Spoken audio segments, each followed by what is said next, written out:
zombie chows and stuff like that is actually really strong, because if you build against Face Hunter, if you build a wall, it's really hard for them to get past that, especially with most handlocks putting in sometimes 2 anti-Q bots. Yeah. Makes it really hard for a Hunter to find that last burst of damage. And it looks like we are seeing the hand, so it looks like it is going to be a Zoolock, but there's a Dr. Boom in there, so... I was just going to say, this could be a very interesting zoo, and you see the Worgen Infiltrator perhaps suggesting this is a Face Hunter from Numberguy.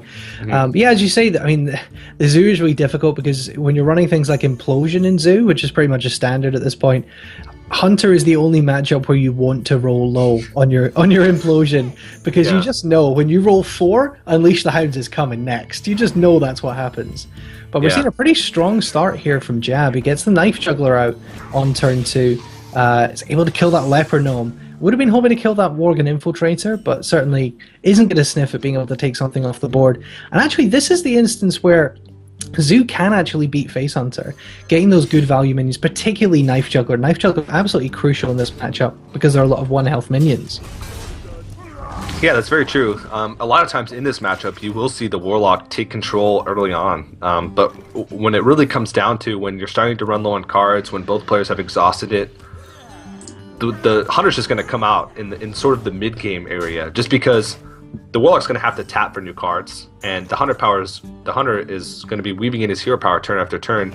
So when both hero powers are damaging the Warlock, and you're in a scenario where you're playing 2 aggressive decks, the player that's being damaged every turn by both hero powers is usually going to be the one that loses that race. So it's really tough, and this is a really bad hand for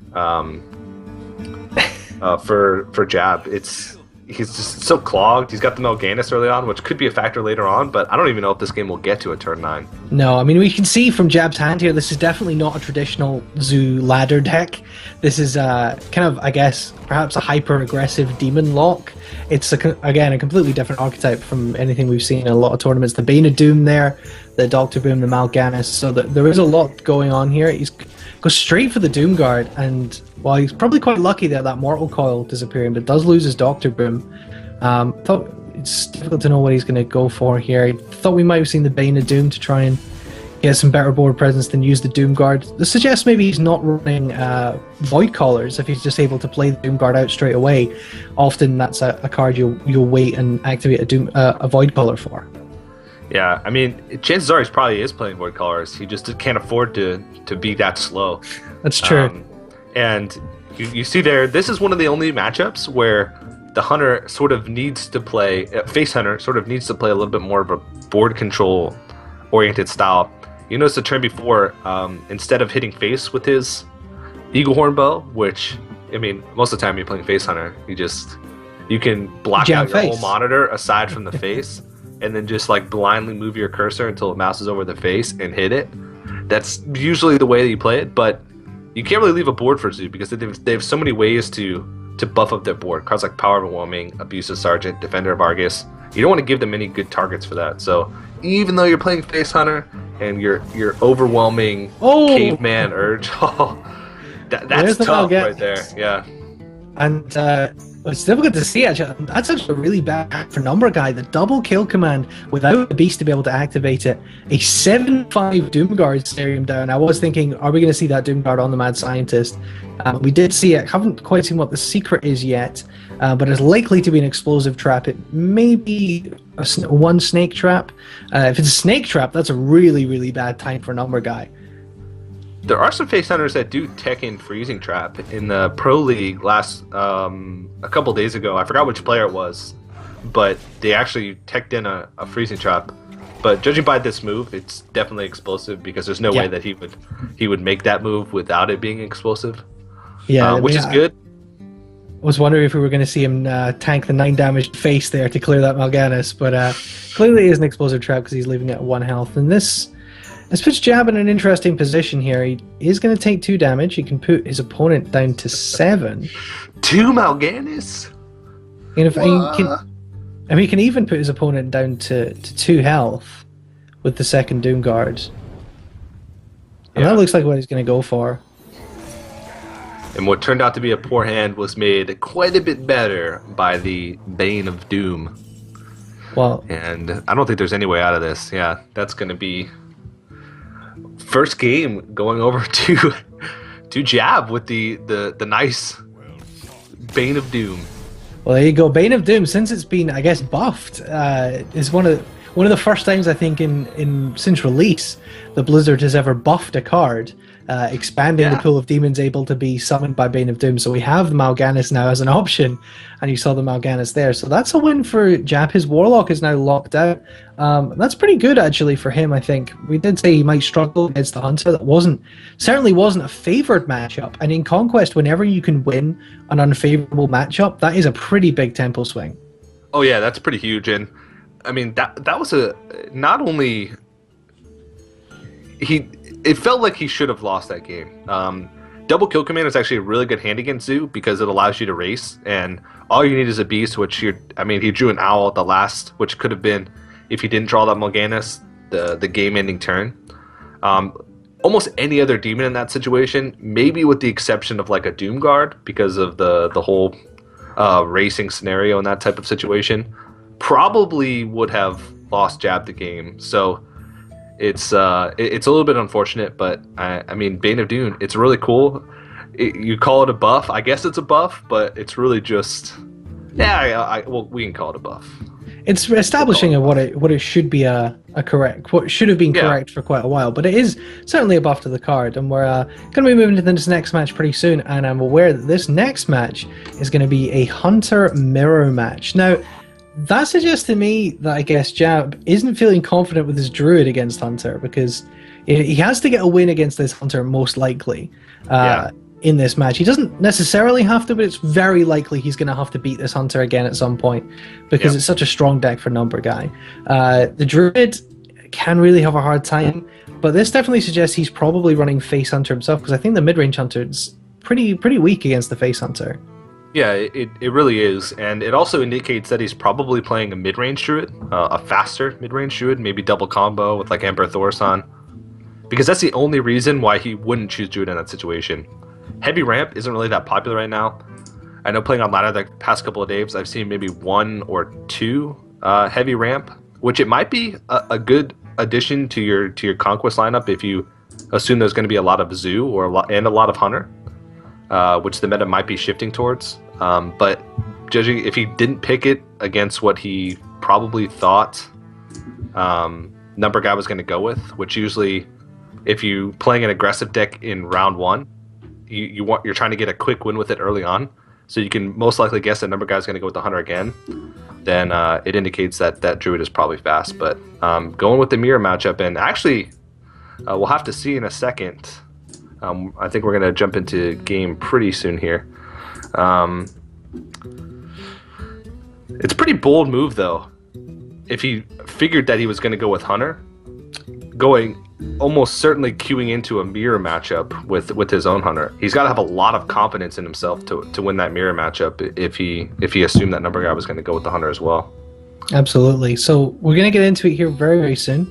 As I say, the Hunter Mirror, we're going to see the Face Hunter from Numberguy. I'm pretty confident it's a fairly standard Face Hunter. We are getting to the match here, but it looks like Jab might actually have a more mid-range Hunter. We see the Sludge Belcher, Web Spinner. We saw a Piloted Shredder in the Mulligan as well. So this is going to be a difficult matchup for Jab. Yeah, Sludge Belcher is a fantastic card, though, in this matchup, and against Face Hunter in general, because it just blocks so much damage usually. A lot of times they'll have to use a Silence on it, and that means that Silence isn't going to be there for later turns, and it also means that cheap Owl that they usually use to burst you down later on is not going to be there.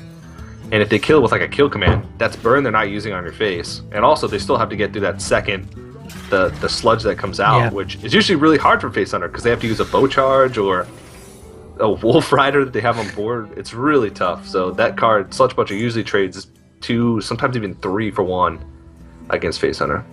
Having said that, in terms of the overall matchup, it may well be that Jab is, and you see Quick Shot in there for Jab, which is one of the new cards from Blackrock Mountain. It may well be that in the grand scheme of the matchup, Jab realizes that Face Hunter is really bad against the rest of his decks. So I guess maybe wants to give Numberguy the Face Hunter win as quickly as possible so he can then beat his Mage and his Warlock. And that's the kind of, we talked about the tactics involved in Conquest. That's the kind of thing you've got to think about. And triggering the Snake Trap here for Jab into the for Numberguy into the Unleash the Hounds is pretty good as well, getting a lot of presence on board. He's going to just clear here, though. It's usually it's usually a pretty smart idea to trade in Hunter vs Hunter matchups, just because second Unleash could be devastating if either of them have it, which is one of the best cards in the mirror matchup. So I like the fact that he decided to trade there. Now he did get King Crush, so that's a pretty exciting card, and it doesn't usually come into effect in Hunter vs Hunter, but it actually I've seen King Crush when it does come out. It's usually a game ender, because by turn 9 Hunter vs Hunter, you usually have your opponent sub 10 health. It's usually coming down to those last couple cards, and King Crush can be what wins. So we'll have to see if that's going to be the case. Well, the curve is getting pretty perfect here for Jab. Does have the turn 5 Valkyr, turn 6 Savannah, and pretty much any other matchup, that's pretty much an awful for mid-range Hunter, right? If you can curve into those two. Yeah, but it's also very slow, and sometimes you can't afford to have slow cards against Face Hunter.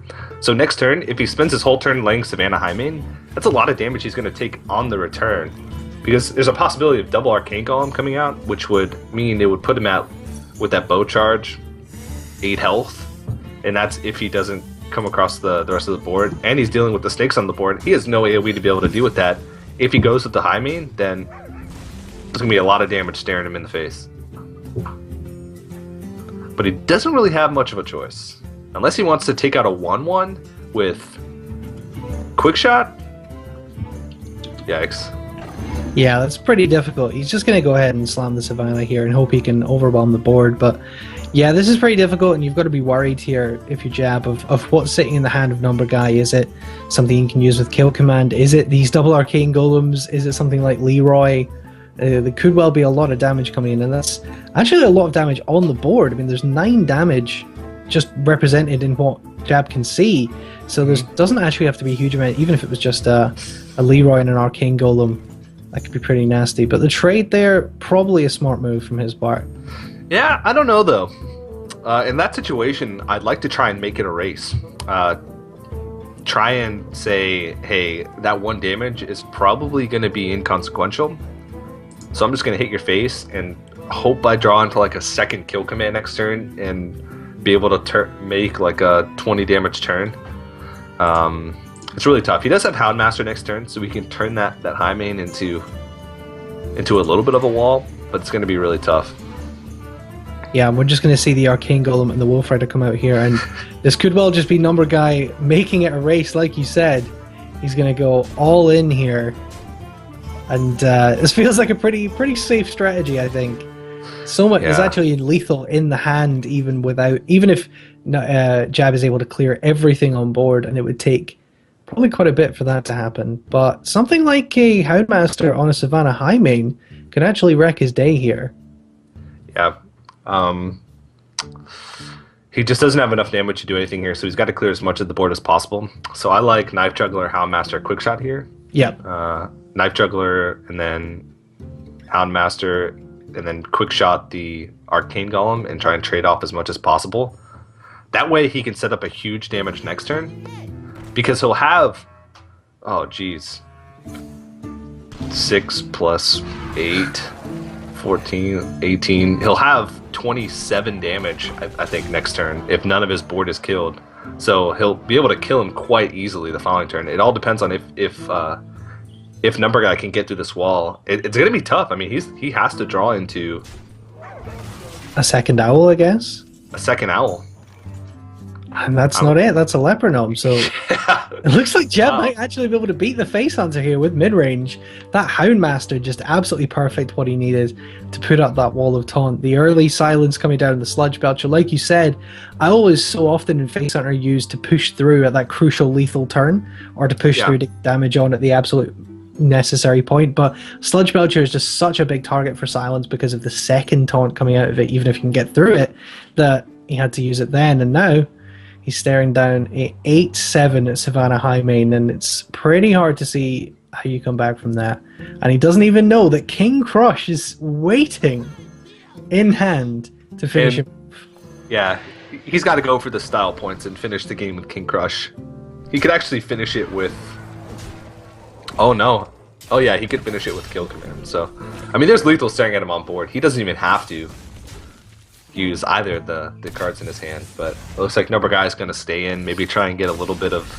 Actually, it doesn't really matter. There you go. He concedes. Yeah, that's a shame. We didn't get to see the King Crush, but the King Crush would have been enough there. And I like to think that Jab would have used the King Crush to finish it off. You know, he's a guy who appreciates the flashiness of Hearthstone. But that's going to be a tough loss for Numberguy to take.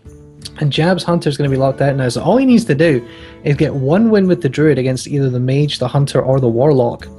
Depends what Warlock variant Numberguy is running here. And of course what Mage he's running, but the Mage and the Hunter could be pretty good against the Druid. So it's one of the things with Conquest again is that even if you go 2-0 down, if your opponent has a deck which just can't get a win against your 3 decks, then you really can struggle. And that's, we saw this, the example that I always use from the KPL is Show versus Firebat, where Show went 2-0 up and Firebat, but because Show's known as a warrior player, Firebat had just brought 3 anti-warrior decks and was able to reverse all kill him and win the match. And that's something that is very, very possible in Conquest. So it's not for counting Numberguy out just yet. I did think that his lineup was going to be pretty strong against Jabs, and he's going to stick with a Hunter and go for his 3rd game against obviously the Druid of Jab. Talk about this psychology a little bit here, TJ. It's something that I always wonder about when I'm watching Conquest games, is if you lose your first 2 games with the same deck, does it affect you mentally to pick the same deck again? And you know, you're picking a loser deck, I guess. You know, do you is there perhaps, you know when you're playing on ladder and a deck like loses 3 games in a row, you think, well, I've got to change because clearly that deck isn't working. You stop playing Constructed and you boot up an Arena run and then lose 3 games in a row in Arena and then you close Hearthstone for good. No, but that seems like the experience of the average player. But in Conquest, a lot of times you open with a deck. There's 2 strategies. You open with a deck that you know you can try and sneak a quick win with, which is Hunter, or you open with a deck that you know has a good matchup against a lot of things, like Druid, which was like a popular strategy in Last Hero Standing. A lot of players try and go with either their weakest deck or deck that they can get the quickest win with, which it feels like Numberguy is going with Hunter. And there's 2 mentalities. Either one, he's got a lot of confidence in the Hunter and he just wants to try and get the win out of the way. Or 2, he realizes that he's going to have to win with the Hunter anyway at some point, so he might as well just go with it because it's going to be the quickest deck anyway. He can't really be too tilted right now because the 2 losses that he had, he didn't necessarily play bad. He didn't make a misplay. He knows it's not a bad deck because it's a tried and true deck. It's Face Hunter. You can win with Face Hunter. I know that he probably just picks it because he just wants to get that win with Hunter out of the way so he can move on to his next decks. We do see from Jab here, we see the combo in hand straight away and the Wild Growth as well, which is pretty good. Ancient of Lore, but I reckon obviously he's probably going to mulligan everything except the Wild Growth, obviously, but and an Innervate coming out as well, and a Wrath. So Jab has some pretty good tools early on here. The Wrath could be pretty crucial in this matchup, especially as he can coin into it. Does have the Wild Growth as well. In fact, he could coin, Innervate, Wild Growth, and Wrath here to deal with this Leper Gnome and get ahead if you really wanted to surge ahead as quickly as possible. But I think that might be a little bit of a risky play. Very bold. Yeah, that'd be very bold. This matchup can be a little bit tough, especially if you're a mid-range Druid. Just because a lot of times your hand is going to be slower. And he does have tools for ramp, but at the same time, they're not really high impact cards. They don't have an immediate impact on the board. Cards like Azure Drake and Ancient of Lore, yeah, they draw you cards, but what's on the board right now is still going to be on the board next turn if you're playing one of those cards. So you're sort of investing into the future of the game instead of dealing with what the Hunter is doing right now. And by the time you get to the point where you can deal with what they have right now, it's already too late, and your health total's too low. All they need is a little bit of burn. And they don't have those walls like Druids used to build when Face Hunter was super popular on the ladder. Ramp Druid was like the go-to deck for most players. You start on turn 4 with Ascension, turn 5 Druid of the Claw or Sludge Belcher, turn 6 you coin into your Ancient of Lore. The days of that are sort of gone now. Sunwalker, yeah. Yeah, because there was a period when like that heavy taunt druid, not even just ramp druid, but it was a taunt specific druid with things like Sunwalker was a little bit popular. But like you say, even if you're able to innervate an Azure Drake on turn 3, for example, your opponent has Animal Companion, and 2 out of 3 Animal Companions trade with an Azure Drake, and there's one of them there, Misha. So Azure Drake is a really, really bad card in this matchup. The Druid of the Claw is slightly better, admittedly, but it's really awkward to innervate into that and waste a mana.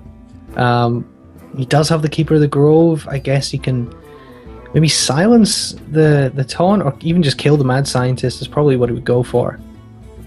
Yeah, this is a rough situation. Most of the time you want that Keeper of the Grove to come out really early, like turn 1 or 2, coin innervate Keeper of the Grove, so that way you can deal with the first threat, and have that Keeper there, which is going to trade usually 3 for 1. It gives you time to play your ramp cards, but he has it a little bit late, and silencing the Mad Scientist is a really big deal, just because you won't have to worry about that explosive trap later on. You can get to the point where you can actually play Force of Nature Savage Roar, because explosive trap prevents you from doing that, and it looks like he's not even going to get to that point because he's already at 14 health on turn 4, turn 5, so he has Druid of the Claw to sort of stop some of the bleeding, but he gets to that Druid of the Claw so easy.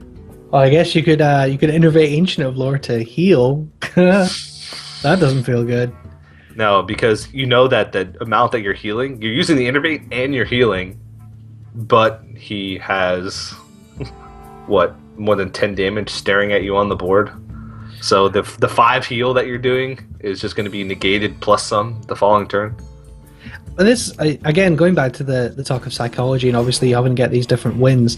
If you're Jab right now, you're not even feeling too bad about this matchup, because you're like, yeah, this is a really tough matchup for me. Of course, I'm not doing too well, and okay, fine. Even if his face hunter gets a win, I still only have to get 1 win with this druid against his other 2 decks. So, not a bad position for Jab to be in. It's certainly he is in pole position right now, but Numberguy obviously needs to get this win. His back is up against the wall. And we're going to see him use the second Glaive Zuka to get the buff on the Mad Scientist, which, I don't know, he looked a little bit unhappy with that. I guess he wanted it on the Abusive Sergeant to trade, because the Mad Scientist doesn't die to the Hero Power or a Wrath. Mm-hmm. Yeah. It's another awkward turn for Jab here. Yeah, this would normally be the stabilization point. But Jab, I don't know, he's got decent cards to stabilize. He can deal with the board, and he has Ancient of Lore as a heal, as sort of an emergency.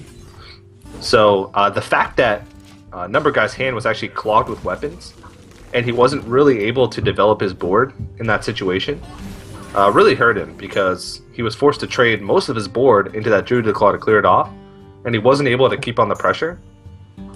That's a terrible draw as well. He's going to play the Eagle Horn Bow and just... That's 2 Glaive Zuka charges he's actually wasted, which is, it's a decent amount of direct damage. The Worgen Infiltrator, very, very late. Actually, not a terrible position for Ancient of Lore here. I think you do have to heal, but Druid of the Claw off the top is pretty perfect. And actually, Numberguy, even though he's at 26 health against 10, unless he draws into the right cards here, he's going to need a Beast, he's going to need Kill Command, he's going to need his Wolf Riders, and he's going to have to sack them into this Druid of the Claw. This actually could turn around really, really quickly here. Yeah. I actually like the Ancient of Lore here, because getting the heal out on a turn where you're safer is probably the better choice, because you can get the heal plus the body on the board on a turn where you're not going to die, and then Druid of the Claw the following turn to sort of, put the nail in the coffin and close out the game. But I guess I forgot that there was a trap there, so proccing the trap and then playing your board, probably a better choice in the situation. Yeah, I mean, that is pretty good as well, and it is kind of similar to what you were saying about the healing with the Ancient of Lore, being able to proc the trap in a turn where you know it's not going to kill you. That's pretty crucial as well, because it means that you can, let's say, survive another turn. He's going to have to use the weapon charge to kill off that Druid of the Claw, but does put his opponent to 7 health, so there's actually lethal sitting on board here, but we're just going to see pretty much an instant health here. Swipe coming into hand as well. Oh, the second Worgen Infiltrator. That is the perfect target for Swipe in this deck, and I think we'll just see a Swipe face next turn, potentially, and then probably a Loatheb to prevent things like Kill Command. Yeah. Wow, this is going to be actually really close. It's going to be on a couple draws for Numberguy to win the game. I mean, next turn, if he draws and a Belcher. Oh, that is so rough. So Wow. yeah, Belcher swipe face here, I think, feels like a pretty good turn. Take out everything that Numberguy has. Oh my goodness. I mean, I don't know if he even runs a second Eagle Horn Bow. We've already seen 3 of his weapons, so is he gonna? It isn't really gonna draw into a weapon. Haven't seen the silence though, so that could help him out with the Sludge Belcher. But yeah, this is really rough here. Well, it's going to have to be over 2 or 3 turns, and this turn, if he swipes face and plays Belcher, which seems to be the correct play, he's going to put him down to 12 health with 8 damage sitting on board. So that's I guess just a second swipe for lethal, Savage Roar for lethal, Force of Nature for lethal.